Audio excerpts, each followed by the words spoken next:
आलू भजा हूँ गोटे कमन रेसिपी। यह सबुदिन समस्ते तैयारी करथांती, हेले जो आलू भजा को आज आम तैयारी करबा से संपूर्ण अलग। एते टेस्टी लगे जे या संगे आपण मैंने परोटा बा पखाल भात खाइबे बहुत बढ़िया लगिबो। सबुदिन गोटे प्रकार आलू भजा खाई खाई जदि बोर होचंती गोटे थर ए प्रोसेस रे बनांतु, देखिबे छोटोर बड़ समस्ते खाबा पई बहुत पसंद करिवे। ताले चलंतु आजर रेसिपी को आरंभ करबा। तो ये देखंतु तीनटा बड़ साइज रो कंचा आलू को ता चोपा छड़ेकी एई भली टिके लंबा लंबा और मोटा पीसेस करके काटी नेची।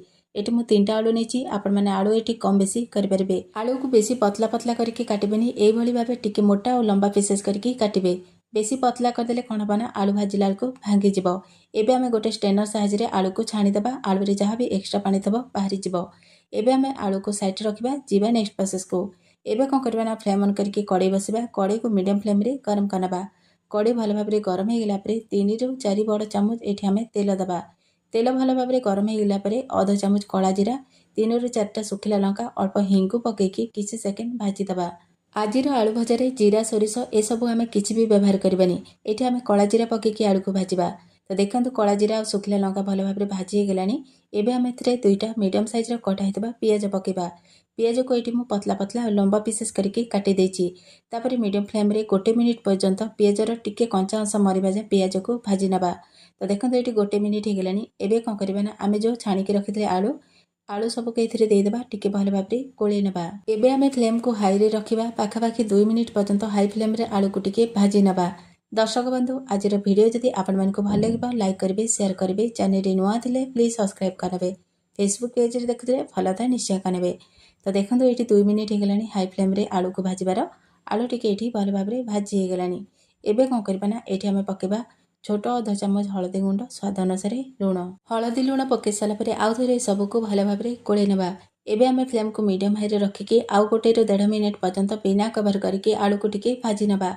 तो ये आमर आलू भाजीला भितर चलतु आमे आउ गोटे जिनस रेडी करनबा। एबे आमे गोटे छोट हेमदस्ता नबा, सेतिरे 7 ରୁ 8 पाखुड़ा रसुण दबा। ता सहित अधा इंच एटी आमे अदा काटिकी दबा। आपण माने चाहिले कंचा लंका मध्य देई परबे। तापरे अदा रसुण को भल भाव एटी आमे छेची नबा। किछि समय परे देखंतु अदा रसुण को भल भाव छेची देछि। पूरा चिकन करके छेचिबा दरकार नै। ए भली टिके खंड खंड थिले भी किछि असुविधा हबनी। एबे कोन करबा ना ए अदा रसुण छेचा को आम आलू भजा रे देई देबा।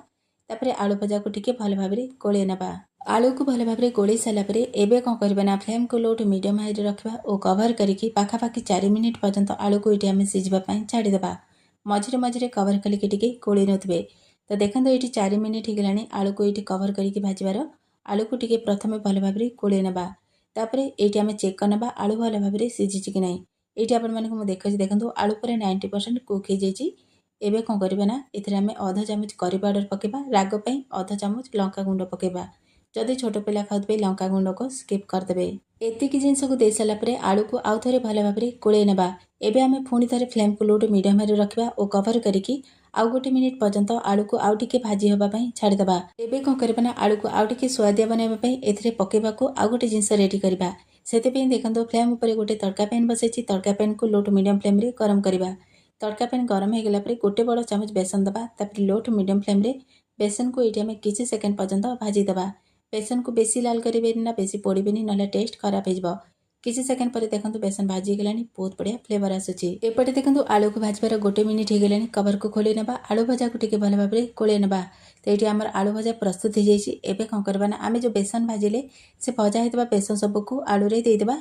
तापरे आलू बेसन को भल भाव कोले नबा।